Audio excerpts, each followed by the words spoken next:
Descifrando la historia.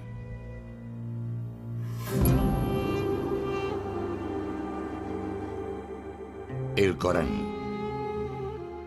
Uno de los libros más influyentes de todos los tiempos. Un texto sagrado que rige la vida de más de 1.000 millones de personas. Es un reglamento sobre cómo hemos de comportarnos en nuestra vida. Y que aún contiene misterios que nunca han sido revelados. Puede ser interpretado de maneras muy diversas. Contiene fragmentos en los que Dios habla sobre la paz, la compasión, etc. Pero también encontramos otros en los que se habla de violencia y guerra. De los orígenes místicos del Corán en el desierto, oyó una voz que le decía, recita. A sus escalofriantes advertencias sobre la justicia y el castigo. El Corán no se reprime a la hora de explicar de forma explícita los castigos que nos aguardan en las llamas del infierno. ¿Qué hay en el fondo de esta sagrada escritura? ¿Cuáles son los secretos del Corán?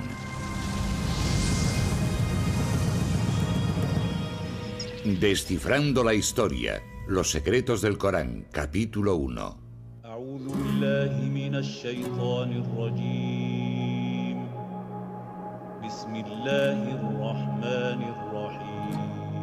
Escuchen algunas de las palabras más poderosas de la historia de la humanidad. Son el motor de una de las religiones que más crece en el mundo.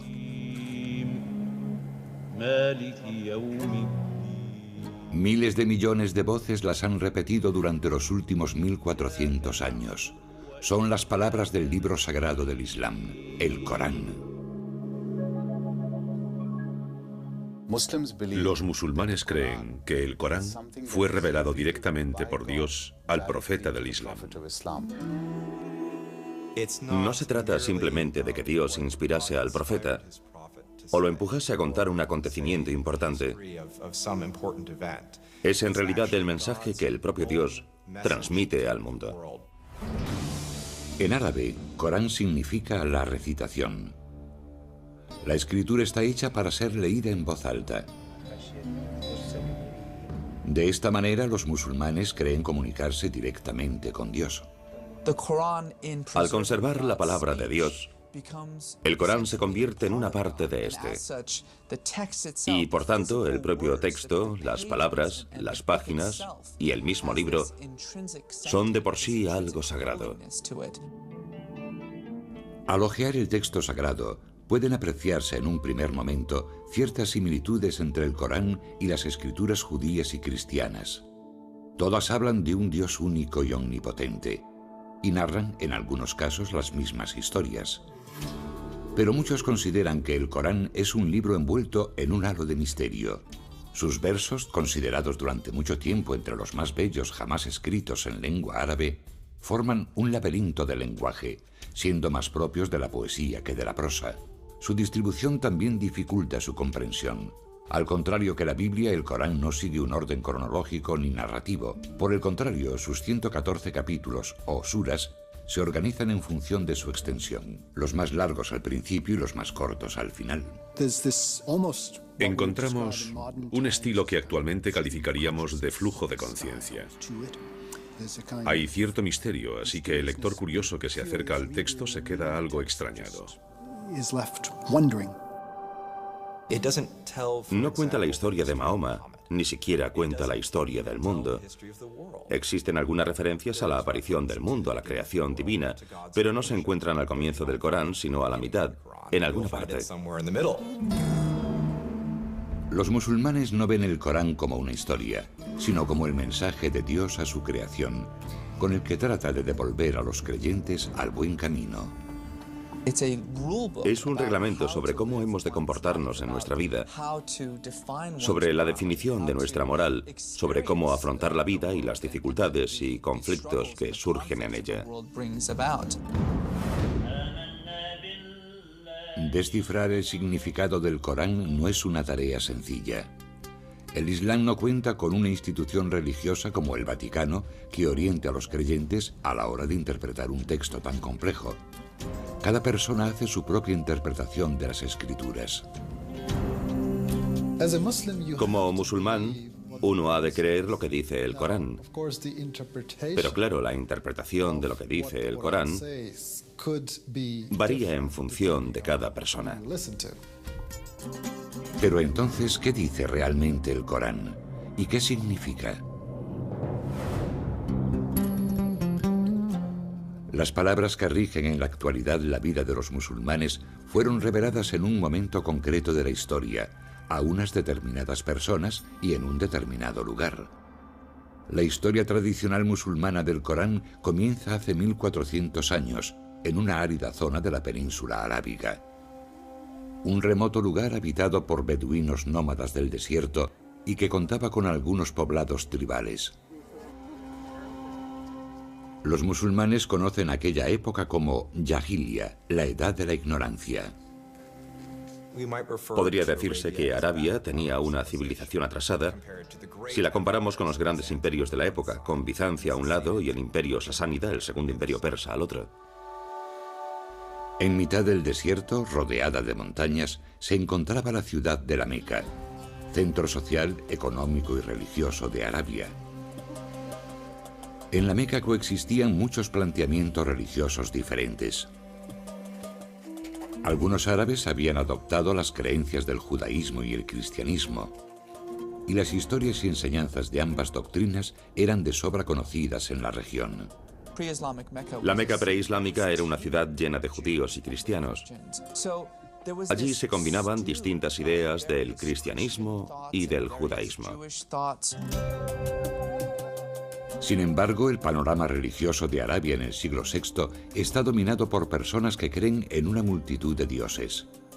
Cada año los peregrinos invaden la Meca para rendir culto en la Kaaba, un sepulcro convertido en el panteón de un sinfín de deidades e ídolos. Creían en la existencia de Dios, pero Dios, de alguna forma, era una figura demasiado distante como para relacionarla con la rutina diaria de los hombres. Así pues, estos ídolos funcionaban como intermediarios entre Dios y los hombres. A mediados del siglo VI, la Kaaba albergaba 360 ídolos. La peregrinación anual al sepulcro reportaba enormes beneficios económicos a la tribu que controlaba el lugar sagrado, los Quraysh. Llegaba un montón de gente que debía hacer algún tipo de ofrenda y pagar un tributo, así que era un negocio muy lucrativo. Los Quraysh estaban amasando una enorme fortuna. Mientras sus líderes se enriquecían, la mayoría de los habitantes de la Meca vivían en la más absoluta miseria. Había un problema enorme en lo que respecta a la distribución desigual de la riqueza. Había problemas con los derechos de los huérfanos, las mujeres y los necesitados. La esclavitud era una práctica habitual en la Meca. Las niñas se consideraban algo inútil y a menudo eran enterradas al nacer. Esa es la ciudad de la Meca en la que en el año 570 nace un niño llamado Muhammad ibn Abdullah. Un niño pobre que se convertiría en el profeta de una de las religiones más importantes del mundo.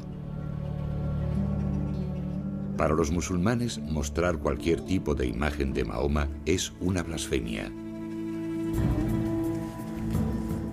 Se sabe muy poco de la infancia de Mahoma, y los relatos existentes fueron escritos más de 100 años después de su muerte. Dichas historias afirman que cuando Mahoma cumplió los 6 años, sus padres ya habían muerto. Siendo huérfano en una sociedad como aquella, enormemente estratificada, tenía que ser pobre. Debía de pertenecer al grupo que no formaba parte de la aristocracia hacendada que controlaba prácticamente todos los aspectos de la organización política, social y económica de la ciudad. Sin embargo, Mahoma encontró el apoyo de un tío suyo muy poderoso, y a los 25 años ya era un comerciante de éxito que lideraba una caravana y se había hecho un nombre como hábil hombre de negocios. Mahoma también tenía fama de hombre íntegro y llamó la atención de una acaudalada viuda mayor que él llamada Khadija, que lo contrató para que dirigiese una caravana suya. Poco después, ella le hizo una propuesta de matrimonio. Según las biografías musulmanas tradicionales, Mahoma tuvo éxito en sus negocios y un matrimonio feliz. Sin embargo, seguía tratando de encontrar un sentido a un mundo asolado por la pobreza y la injusticia. Pienso en el profeta como un hombre con inquietudes religiosas que estaba sensibilizado con una idea de Dios y en cuya vida la espiritualidad ocupaba un lugar cada vez más importante. Mahoma comenzó a cuestionarse las religiones tribales que adoraban a distintos dioses. Muchos creen que formó parte de un pequeño grupo de personas de Arabia que no estaban de acuerdo con el paganismo imperante, con los rituales, con el politeísmo que dominaba Arabia. Cada cierto tiempo se apartaba de la sociedad para reflexionar sobre las realidades de la existencia humana. En uno de esos retiros, en una cueva fuera de la Meca, Mahoma tuvo una visión que cambiaría el curso de la historia. En aquella cueva, según la tradición musulmana, se le reveló la palabra de Dios, desencadenando una serie de eventos que ayudaron a crear el mundo que hoy conocemos.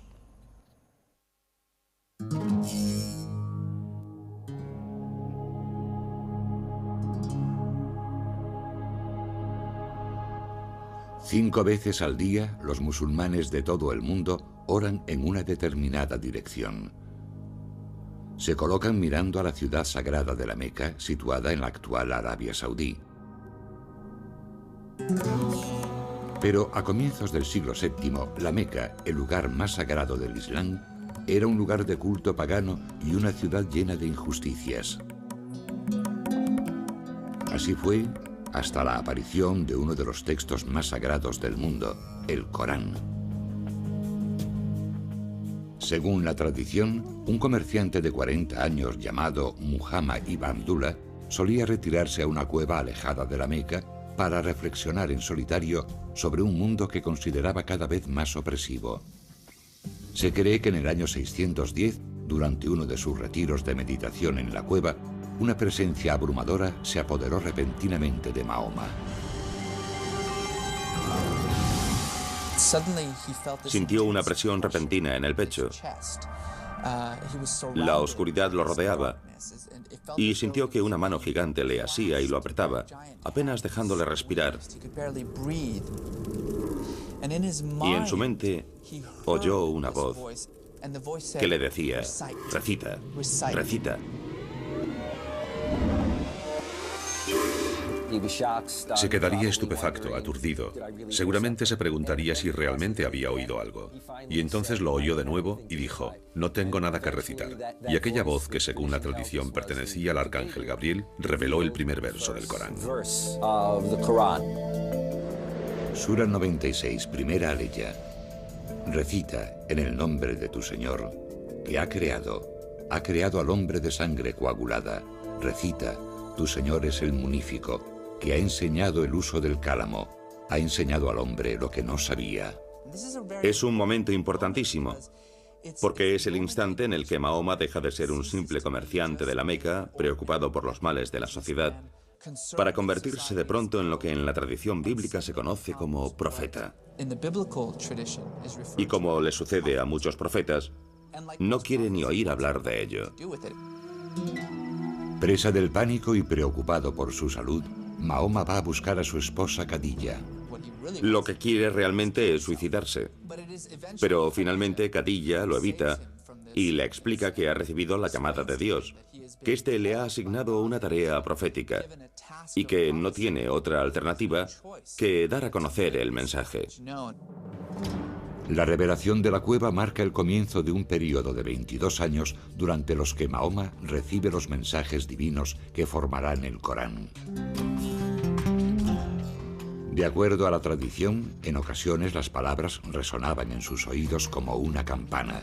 En otros momentos surgían en tortuosos ataques similares a los de la epilepsia. Sufría convulsiones, empezaba a sudar y su mirada se perdía en el horizonte. Los que lo veían casi creían que estaba muerto. Y cuando estos momentos proféticos terminaban, de repente vomitaba las revelaciones. Dichas revelaciones parecían hacerse eco en todo momento de las necesidades del pueblo árabe. Los primeros versos eran escuetos y sencillos y cuestionaban las prácticas paganas de los habitantes de la Meca, haciendo una llamada a la adoración de un único Dios. Sura 73, octava aleya. Y menciona el nombre de tu Señor y conságrate totalmente a Él. El Señor del Oriente y del Occidente, no hay más Dios que Él. Tómale, pues, como protector. Durante los primeros años de revelaciones, Mahoma memoriza los versos y los comparte solamente con su mujer y sus allegados. Poco a poco empieza a creer que tiene una misión profética y que es su deber transmitir a los demás la palabra sagrada que guarda en su mente. Finalmente, en el año 612, el reticente profeta va al centro de la Meca y comienza a predicar. Era un aviso a los ciudadanos de la Meca, que a ojos del profeta habían perdido la conciencia, si es que la habían tenido alguna vez, de la existencia de un Dios supremo, de un único Dios que los había creado y les mostraba el camino. El Dios del que habla Mahoma es glorioso y compasivo, pero también colérico. El profeta dice a los habitantes de la Meca que sus actos en la tierra tendrán consecuencias cuando llegue el día del juicio. Tenemos a un hombre del que se sabe que ha estado haciendo vigilias, que llega, digamos, al mercado y dice: el mundo se acabará. El Dios que lo creó le pondrá fin y os incumbe a todos. Se trata de un mensaje muy contundente. Es un mensaje contundente, pero no novedoso. Mahoma dejó muy claro que el Corán era la misma revelación que la hecha a judíos y cristianos siglos atrás. Un mensaje de Dios a la humanidad. No obstante, la revelación se dirigía esta vez al pueblo árabe, por vez primera, y en su propia lengua. El profeta nunca dijo que estuviese creando una nueva religión. Simplemente dijo que era un mensajero que portaba el mismo mensaje que había sido transmitido anteriormente por un gran número de figuras de su historia común.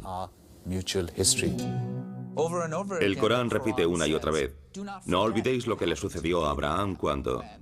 Y entonces cuenta una historia sobre Abraham. No olvidéis lo que le sucedió a José, y cuenta una historia sobre José. Lo más curioso es que dichas historias aparecen en una especie de adaptación, de versión resumida de esos grandes relatos. La gente a la que se revelaba el Corán ya conocía esas historias, puesto que vivía en una ciudad empapada de dichas tradiciones. Según los musulmanes, uno de los aspectos más notables del Corán es que Mahoma memorizó las revelaciones a medida que se le comunicaban, para después recitárselas literalmente a sus discípulos. A pesar de que existía en aquella época una forma escrita de la lengua árabe, no eran muchos los que sabían leer o escribir. Mahoma no era una excepción. En el Islam, se cree que Mahoma era analfabeto. Esto pone de manifiesto, por supuesto, que él no pudo escribir las revelaciones. Y por otra parte, surge la pregunta de cómo se conservaron. El pequeño grupo de discípulos de Mahoma memoriza rápidamente cada nueva revelación, añadiéndola verso a verso a los fragmentos del Corán que ya conocen. Dado el tipo de cultura en la que viven, tales hazañas memorísticas no resultan sorprendentes. Estamos hablando de culturas basadas en la oralidad. En cierta manera, la cultura oral en la que vivía Mahoma permitía que la gente escuchase algo una o dos veces y que fuese capaz de memorizarlo y recitarlo posteriormente palabra por palabra. El conjunto de revelaciones se va ampliando y Mahoma sigue predicando en las calles de la Meca, atrayendo a un pequeño grupo de conversos. Sus discípulos comienzan a ser conocidos como musulmanes, que significa los que se someten a Dios.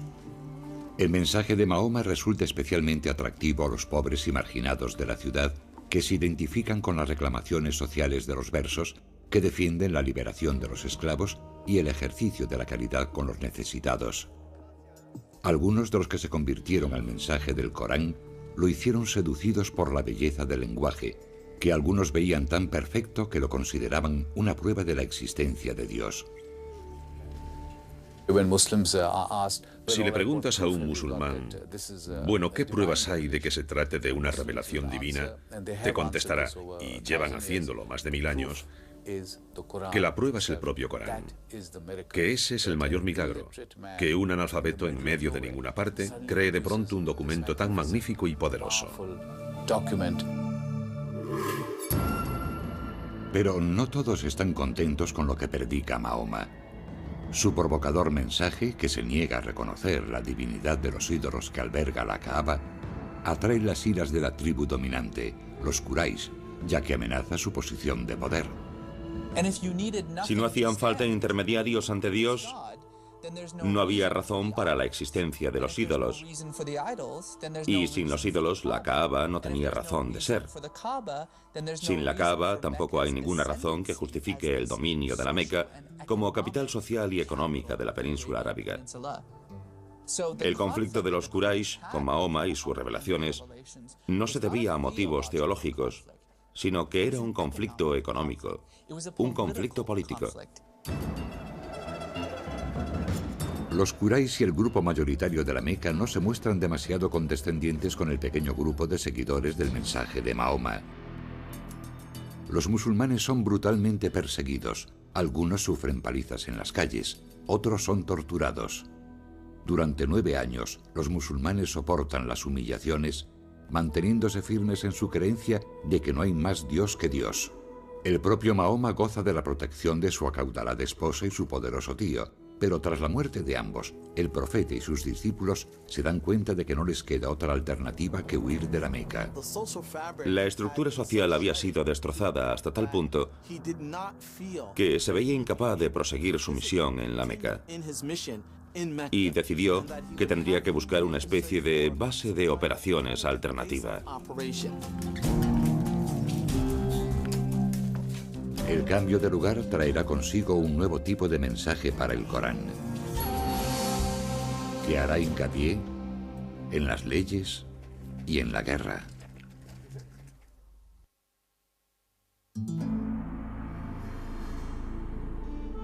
Durante 12 años, desde el 610, los musulmanes han creído en las revelaciones de Dios al profeta Mahoma y las han predicado en la ciudad de la Meca. Pero la vida del cada vez mayor grupo de discípulos de Mahoma se hace peligrosa. Los líderes de la ciudad rechazan la creencia de los musulmanes en la existencia de un único Dios, persiguen con saña a los creyentes y ponen precio a la cabeza del profeta. La suerte de Mahoma cambia en el año 622, cuando recibe la invitación de unos forasteros. Desde un oasis cercano, llegó a la Meca un grupo de personas en busca de alguien que pudiese resolver una disputa que tenían. Pensaron que Mahoma, como profeta, era la persona ideal para el puesto. Y finalmente acordaron que no solo acogerían a Mahoma y a su familia, sino a todo un grupo de musulmanes. Paulatinamente, de forma clandestina, la reducida comunidad musulmana recorre los 400 kilómetros en dirección norte que la separan de Yatrib, ciudad que pasaría a conocerse como Medina, la ciudad del profeta. En su nuevo hogar, Mahoma asume también un nuevo cargo. Al principio era simplemente un profeta del que Dios se servía para transmitir su mensaje. En Medina, sin embargo, se convierte en un líder. Es el líder de la comunidad musulmana, pero también asume cierta autoridad sobre todo el oasis de Medina. En Medina, el profeta sigue transmitiendo revelaciones a sus discípulos, pero la naturaleza de los mensajes varía notablemente. Según los musulmanes, los versos reflejan a partir de entonces la condición de líder de Mahoma, que añade un nuevo elemento a su mensaje, una guía práctica sobre la creación y el gobierno de una sociedad. Se habla básicamente de la necesidad de regular la sociedad. Por lo tanto, las leyes son lo más interesante del período en Medina. Podría decirse que prácticamente toda la legislación incluida en el Corán proviene de esa etapa. Las revelaciones que la tradición relaciona con Medina sentaron las bases de la ley islámica. Incluían normas para casi todos los aspectos de la vida, desde la prohibición del alcohol hasta el permiso para que las madres den de mamar a sus hijos durante 2 años. Los versos ofrecen indicaciones sobre las herencias, otorgan nuevos derechos a los más desfavorecidos como huérfanos y esclavos, y establecen nuevas reglas que mejoran la situación social de la mujer. Sin embargo, la interpretación de dichas leyes no es siempre sencilla. De hecho, algunas de ellas siguen siendo motivo de debate actualmente. Un buen ejemplo: ¿permite el Corán la poligamia? Sura 4, tercera aleya. Casaos con las mujeres que os gusten, 2, 3 o 4. Pero si teméis no obrar con justicia, entonces con una sola. A primera vista, la aleya parece bastante clara, pero los estudiosos apuntan que estas palabras pueden interpretarse de diversas maneras. Unos interpretan que se pueden tener hasta 4 esposas, otros que solo se puede tener una, porque es imposible tratar a varias personas de forma equitativa. Algunos defienden que alude a situaciones muy concretas en las que haya muchas chicas huérfanas disponibles, y que en este fragmento se sugiere que hay que hacerse cargo de ellas. Por lo tanto, no es fácil extraer las implicaciones exactas del texto en nuestro tiempo o en cualquier otra época. Inspirada por el mensaje del Corán y el liderazgo de Mahoma, toda la ciudad de Medina se convierte al Islam. Las leyes expuestas en los versos del Corán se convierten en las leyes de la ciudad. Era una comunidad que vivía de acuerdo a las revelaciones que iban saliendo de la boca de Mahoma. Se trataba de una revelación viva, en constante evolución. Pronto esa revelación permitirá a los musulmanes tomar las armas para sobrevivir.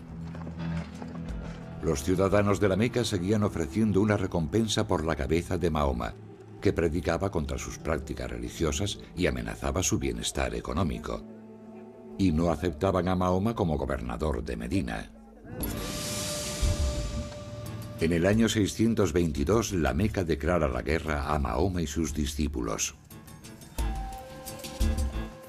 El Corán, que había facilitado leyes cuando la comunidad necesitaba orden, les anima entonces a defenderse de sus agresores.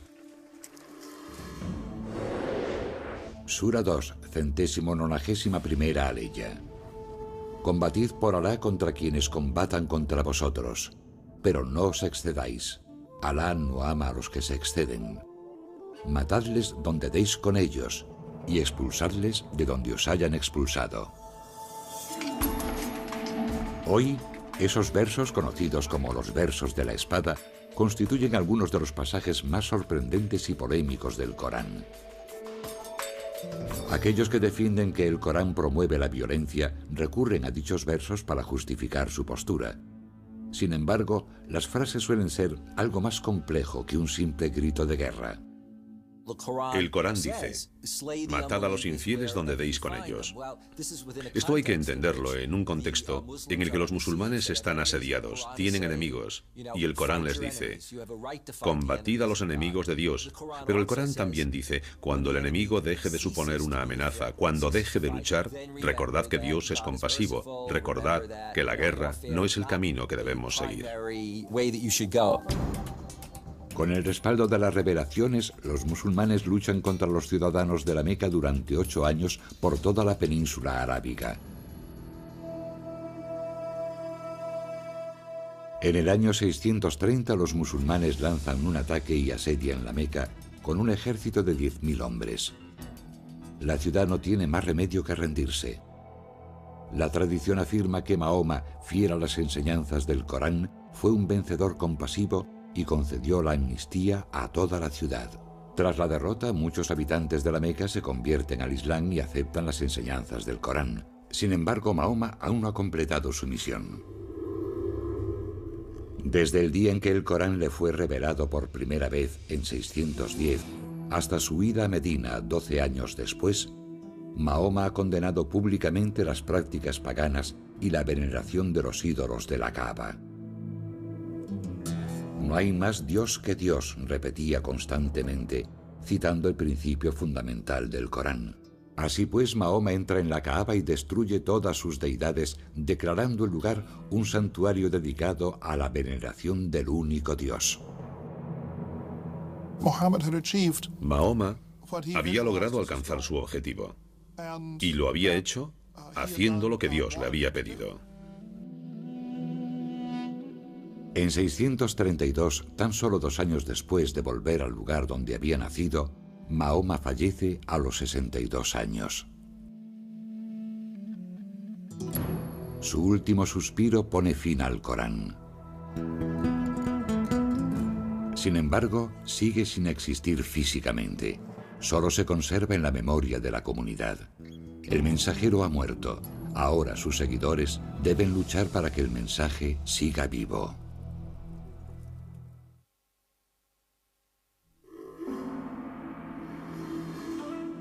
Según la tradición musulmana, los versos del Corán fueron revelados hace 14 siglos y a lo largo de 22 años al profeta Mahoma. Sus seguidores creían que era literalmente la palabra de Dios. El profeta predicó sobre todos los aspectos de la vida, desde la religión al derecho y la moral, y la recién creada comunidad musulmana trató de vivir de acuerdo a sus palabras. Pero tras su muerte en el año 632, los musulmanes tenían ante sí un difícil reto: preservar el Corán, que seguía siendo un texto oral. Durante la vida del profeta, el Corán nunca se plasmó sobre el papel. Ni siquiera era considerado un texto establecido. No debemos olvidar que el Corán se iba revelando progresivamente y siempre en función de las necesidades de la comunidad musulmana en cada momento. Y el Corán se completó simplemente cuando el profeta exhaló su último aliento. No obstante, aquellos que viven de acuerdo a las enseñanzas del Corán deciden que es necesario plasmar sus palabras sobre el papel y crear un texto tangible. Se dieron cuenta de que la primera generación que había memorizado el Corán estaba desapareciendo y, por lo tanto, estaban perdiendo la conexión directa con la revelación del profeta.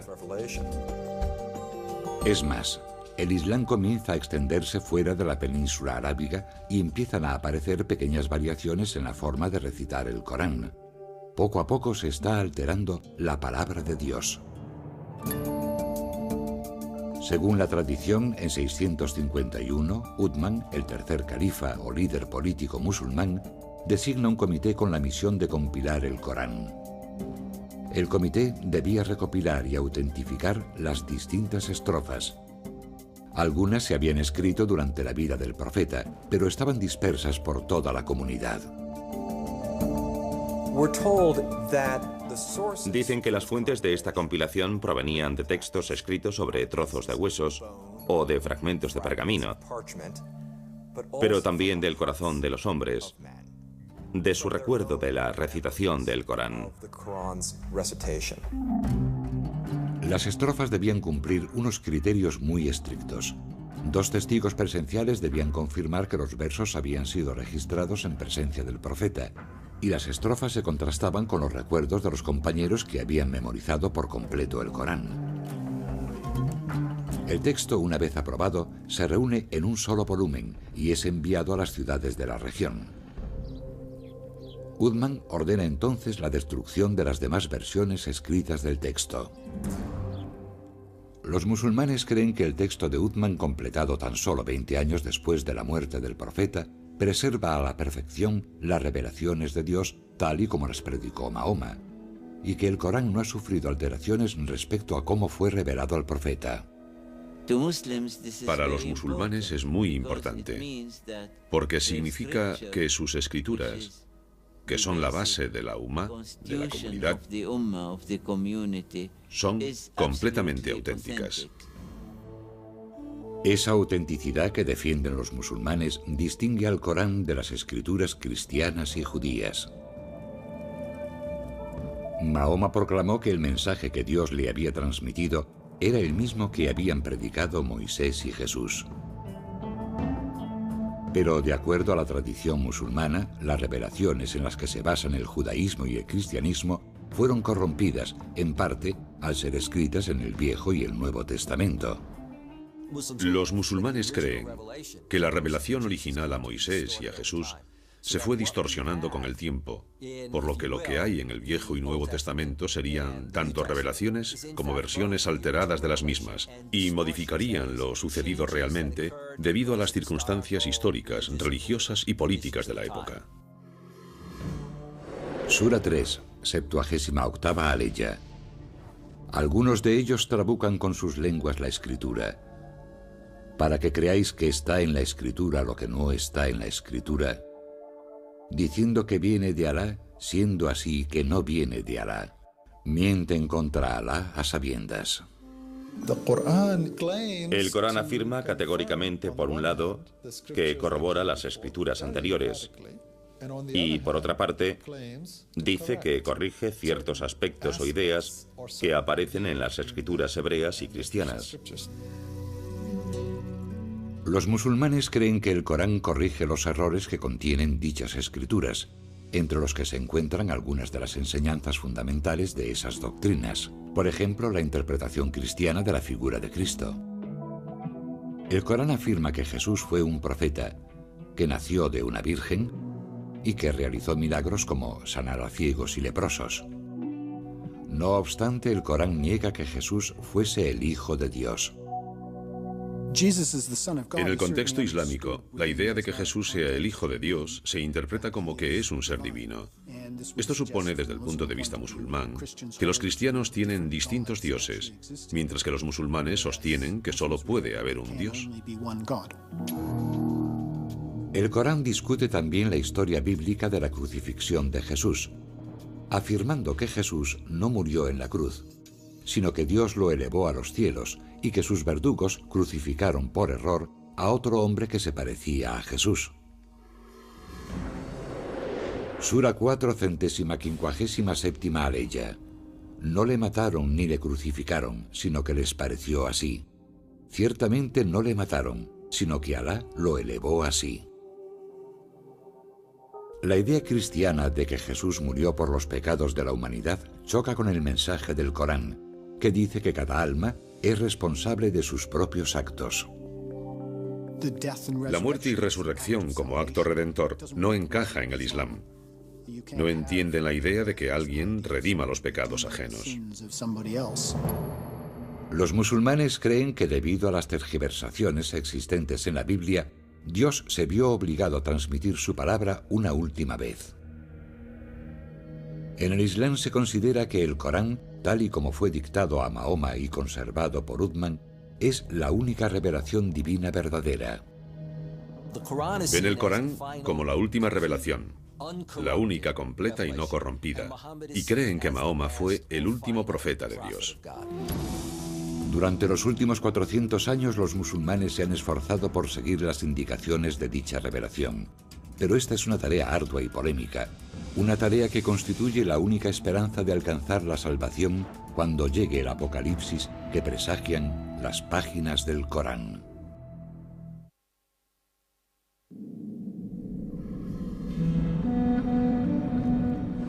Sura 81, primera aleya. Cuando el sol sea oscurecido, cuando las estrellas pierdan su brillo, cuando las montañas sean puentes en marcha, cuando los mares sean hinchados, cuando las almas sean apareadas, cuando el cielo sea desollado, cuando el fuego de la gehenna sea avivado, entonces cada cual sabrá lo que presenta. Así será el momento, dice el Corán, en el que Dios decida poner fin al mundo. Aunque el Corán es un texto misterioso y de difícil interpretación, sí contiene al menos un mensaje indudablemente claro. Verso tras verso, el Corán advierte de que el apocalipsis es inevitable. Advierte de la llegada de un día en el que se ajustarán las cuentas, las montañas se derrumbarán y los fetos de los animales caerán de las matrices de sus madres.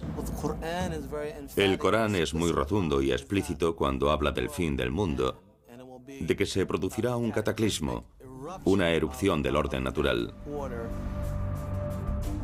Al igual que ocurre en el apocalipsis bíblico, el Corán proclama una y otra vez que la humanidad deberá responder por sus actos en la tierra. El Corán no se reprime a la hora de explicar de forma explícita los castigos que nos aguardan en las llamas del infierno. Las descripciones del cielo y el infierno son algunos de los pasajes más imponentes del Corán. Como ocurre en muchas estrofas del texto, las descripciones de la otra vida reflejan el lugar donde el Corán fue revelado. La imaginería del cielo y el infierno parece dirigida específicamente a un público formado por moradores del desierto. El cielo se describe como un jardín exuberante y repleto de agua.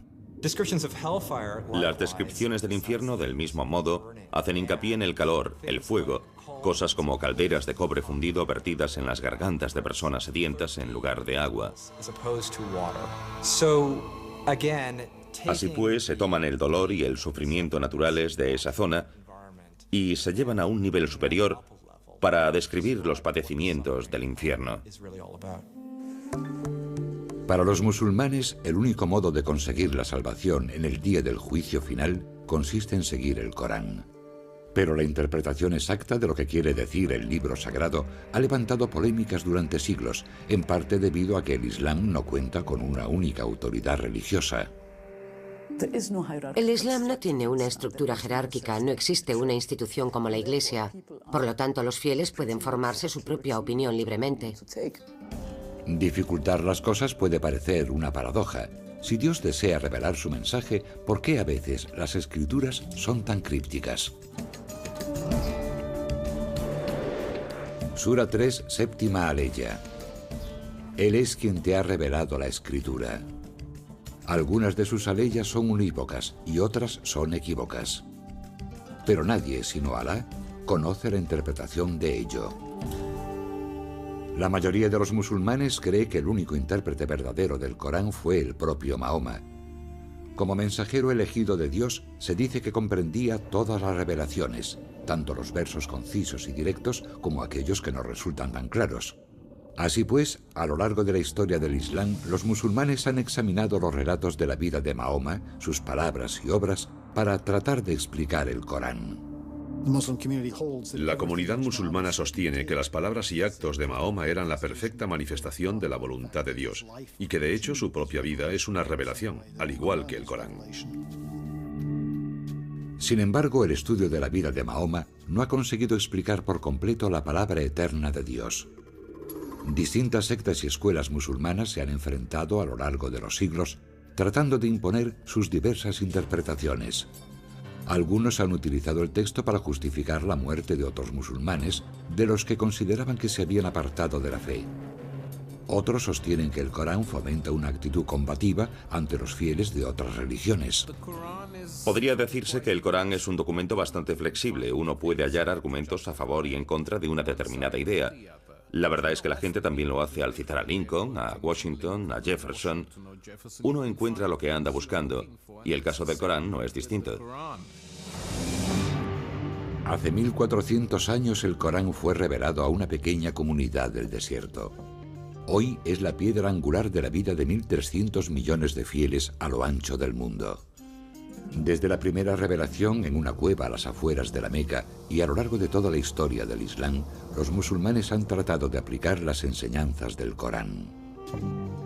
Cada persona realiza su propia interpretación de la voluntad de Dios a través del mensaje contenido en las Escrituras. El Corán debe entenderse en el contexto del que habló un gran estudioso del Islam, un océano. El océano es una enorme criatura llena de misterios. Los musulmanes han encontrado en ese océano, durante siglos, inspiración sobre el amor y el temor, el conocimiento y las leyes, la ira y la violencia, el misticismo y el ritual. Su fe en el Corán ha cambiado la historia. Como sucede con todas las religiones, los textos sagrados pueden desatar pasiones, sacando lo peor de aquellos que afirman vivir de acuerdo a su mensaje, o, por el contrario, acercar lo divino a los hombres.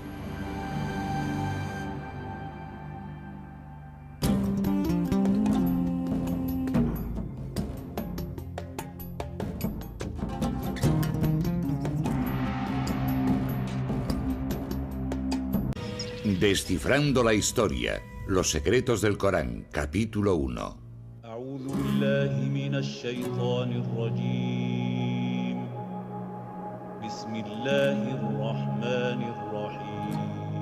Escuchen algunas de las palabras más poderosas de la historia de la humanidad.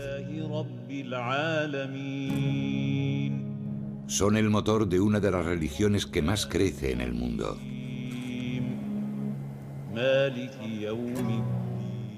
Miles de millones de voces las han repetido durante los últimos 1400 años. Son las palabras del libro sagrado del Islam, el Corán.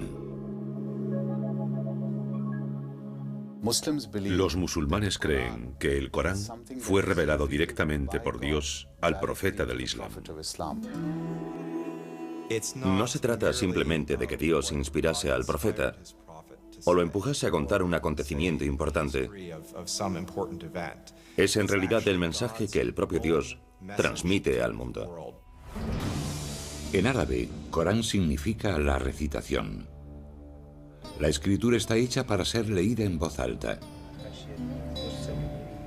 De esta manera, los musulmanes creen comunicarse directamente con Dios.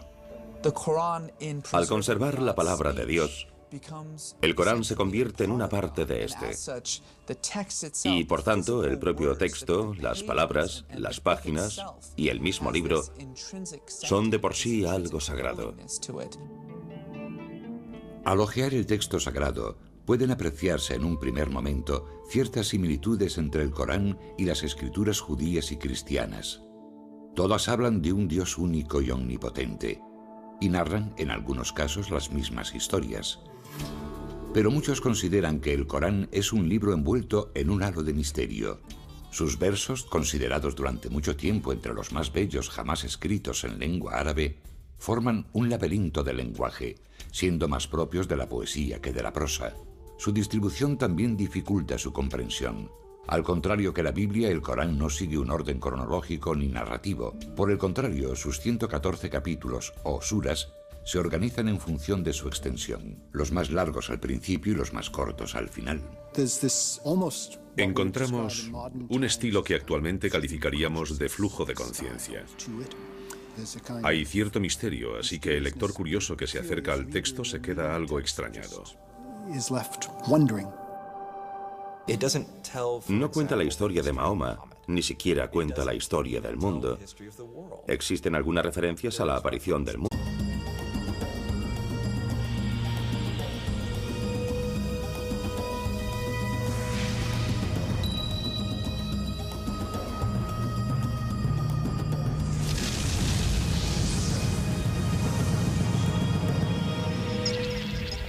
Descifrando la historia.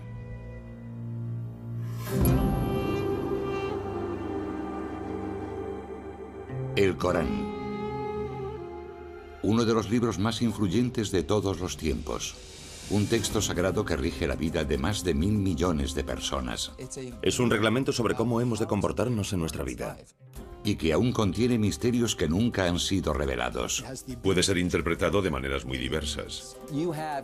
Contiene fragmentos en los que Dios habla sobre la paz, la compasión, etc. Pero también encontramos otros en los que se habla de violencia y guerra. De los orígenes místicos del Corán en el desierto, oyó una voz que le decía: recita. A sus escalofriantes advertencias sobre la justicia y el castigo. El Corán no se reprime a la hora de explicar de forma explícita los castigos que nos aguardan en las llamas del infierno. ¿Qué hay en el fondo de esta sagrada escritura? ¿Cuáles son los secretos del Corán? Junto a la creación divina, pero no se encuentran al comienzo del Corán, sino a la mitad, en alguna parte. Los musulmanes no ven el Corán como una historia, sino como el mensaje de Dios a su creación, con el que trata de devolver a los creyentes al buen camino. Es un reglamento sobre cómo hemos de comportarnos en nuestra vida, sobre la definición de nuestra moral, sobre cómo afrontar la vida y las dificultades y conflictos que surgen en ella. Descifrar el significado del Corán no es una tarea sencilla.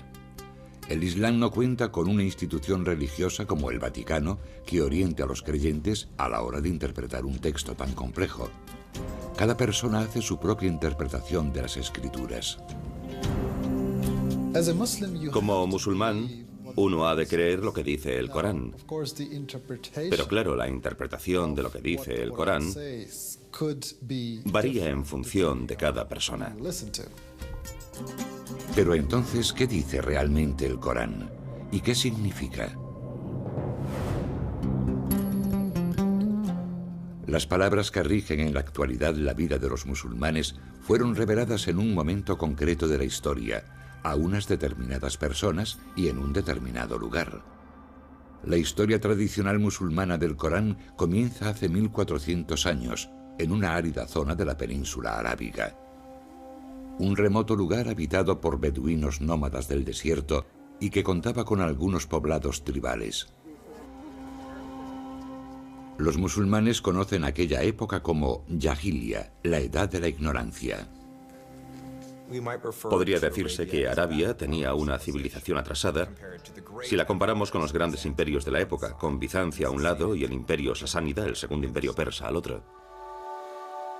En mitad del desierto, rodeada de montañas, se encontraba la ciudad de la Meca, centro social, económico y religioso de Arabia. En la Meca coexistían muchos planteamientos religiosos diferentes. Algunos árabes habían adoptado las creencias del judaísmo y el cristianismo, y las historias y enseñanzas de ambas doctrinas eran de sobra conocidas en la región. La Meca preislámica era una ciudad llena de judíos y cristianos. Allí se combinaban distintas ideas del cristianismo y del judaísmo. Sin embargo, el panorama religioso de Arabia en el siglo VI está dominado por personas que creen en una multitud de dioses. Cada año los peregrinos